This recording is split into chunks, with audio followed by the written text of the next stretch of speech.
guys, this is Tarot with Kittens, Weights, and Tarot, and today I actually wanted to do a video response to Imogen Walters' Through the Years Tarot and Oracle spread that she uploaded yesterday. I thought it was fascinating and I wanted to do it too. What it is she chose a card from a Majors Only deck that represented her childhood, a card that represented her teen years, a card that represented her 20s, and then she chose an oracle card, I believe, for her upcoming 30th birthday. I have 7 years on Miss Imogen, so I will end up pulling an oracle card at the end for my upcoming 36th birthday, since it's like I'm gonna be heading into my late 30s now. I am now past my mid 30s. The deck I want to use is the Spiritual Tarot. And this is a Japanese deck, however the cards are in English. Here is the back of the wonderful cards, and here are some of the cards. I've already pre-pulled the cards for this, just so it wouldn't be an absolutely long video. So the card that best represented my childhood, so that's anything 12 and under, I would say the major theme, is the Fool. I absolutely agree with this card. I mean, Tarot's like not wrong.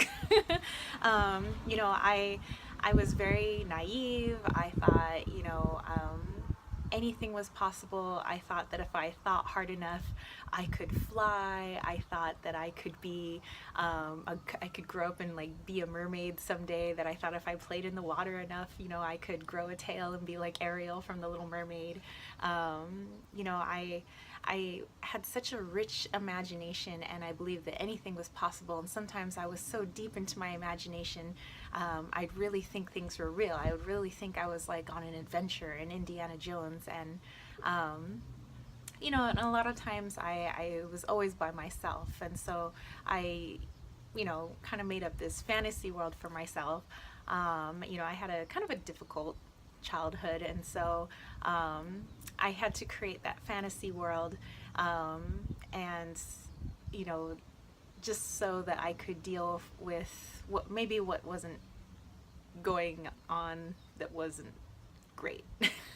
You know, without going into too much detail. So I would say, you know, I loved how, you know, I thought I could grow up, I could be a model, I could be an archaeologist, I could be, you know, an astronaut. You know, there were so many things that I wanted to be, and it wasn't impossible. You know, I'd never thought that I wasn't smart enough, or I wasn't pretty enough, or I wasn't, you know, anything was possible to me when I was younger. So definitely the Fool card. Okay, going into my teen years, here we have the Devil.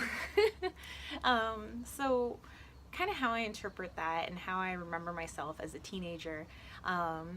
My family didn't have a whole lot of money, and so many of the things I had were not like the name brand or the cool things. You know, many of my things came from thrift stores, which ironically now I love thrift store shopping. Like, I'm a total thrifter, but back then that like wasn't cool.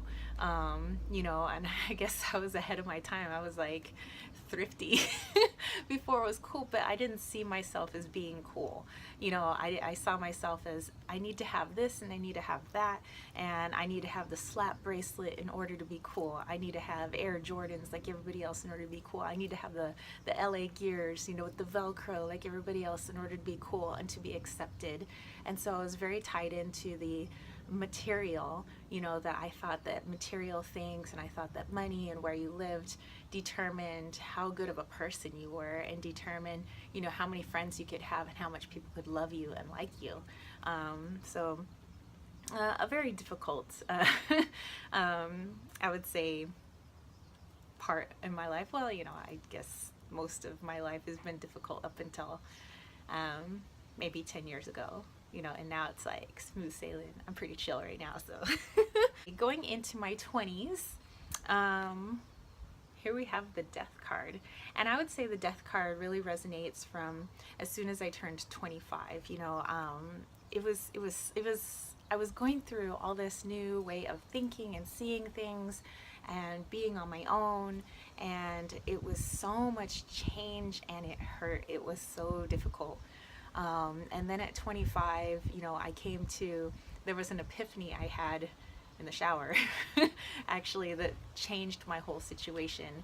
And it was, you know, I got out of a pity party that I was having for myself, and I realized I got to pick myself up from my bootstraps, and I create my own destiny, and I create my own world, my own universe. And so yeah, there was a big transformation.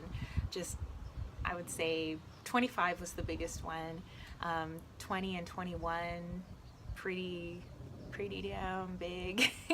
And then, you know, maybe not so much into my late 20s, but yeah, definitely some big changes went on then. Okay, in my 30s, I'm not completely done with my 30s. I still got 4 more years, y'all, but this came up, and this has been coming up in my readings, so this is kind of like current. So nothing bad, you know, usually when we see the tower, like, oh my god, but no, it's nothing bad. It's there's just a lot of how I perceive things, a lot of me questioning things nowadays. What do I really want to do? What really brings my soul joy? How do I really want to serve the world? How do I really want to help? I know I already have a career. I'm pretty in my career. I'm like a tenured teacher. I've been teaching, you know, for over 10 years. And I have so many other side jobs and things, but now I've kind of been questioning, you know, like, what is my sole purpose?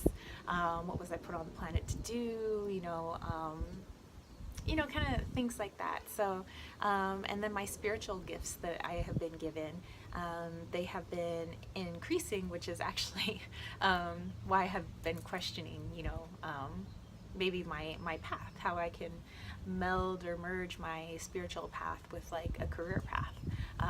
Because to me, you're never like too old to, you know, change jobs or careers. Maybe that's my child, my inner child talking. You know, I still maybe have that little bit of naive, I still have that little bit of adventurous spirit where I still believe anything's possible. And, you know, maybe people in their 90s will say, you know, well, you're still very young, and I am compared to a 90-year-old, so I still consider myself very young, and I'm probably gonna be a kid my whole life. Maybe even when I'm 90, I'm still gonna be a kid. I plan on trying to make it to at least 116. I want to be 16 again. Okay, so for my upcoming 36th birthday, which is coming in June, early June, I decided to pull an oracle card for that upcoming birthday, and I'm using the Botanical Inspirations deck, a lovely floral deck. I will use the booklet on it. I mean, I read intuitively with it, but I love like the background that this booklet has on the flowers. I think it's just wonderful, so I'm gonna read that too.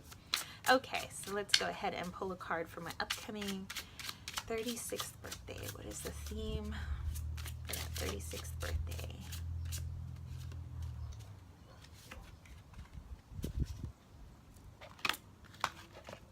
Okay, so we have the morning glory, affection and determination. The morning glory, which blooms for a day, differs not at heart from the giant pine that lives for 1,000 years.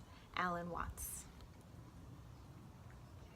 So I think that's beautiful that the morning glory comes up, because as I'm facing the camera right now, just beyond the camera, I do have morning glories.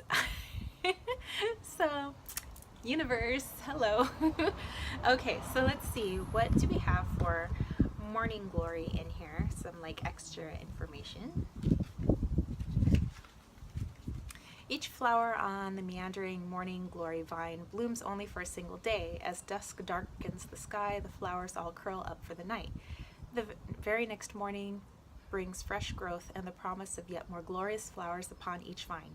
In the Victorian language of flowers, the morning glory, with its tenacious tendrils, was associated with love and affection. In Chinese lore, the morning glory symbolized the determination of two legendary lovers who resolved to meet even after their parents separated them with a wide river. Inspirational message. When life becomes challenging, remember the morning glory, for which nothing is an obstacle. A fence or wall simply gives the tender but determined vine a new place to grow and another reason to climb higher toward the sun. If that isn't a freaking metaphor for my whole life. You know, it seems like every time I hit a hard rut in my life, it's like I would think my life was over, but there was that drive inside of me that just never wants to give up.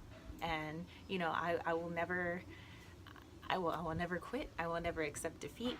And so I am the morning glory.